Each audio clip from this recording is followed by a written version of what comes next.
Diqqat, bugundan boshlab dunyo tarixiga kirgan top 1000 ta hodisa haqida gaplashamiz. Demak, 1000-hodisa. Tasavvur qiling, Shimoliy Koreya yopiq davlat. Unda AQSh prezidenti yuribdi. Bu hodisa tarixda real bo'lib o'tgan.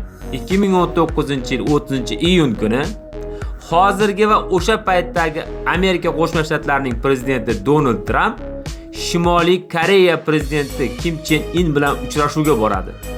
Yuqorida video lavhalarni ko'rib turibsiz.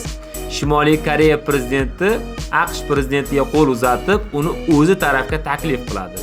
Bu joy Shimoliy hamda Janubiy Koreya chegarasidagi Panmunjom deb ataladigan joy, ya'ni bufer zona hisoblanadi.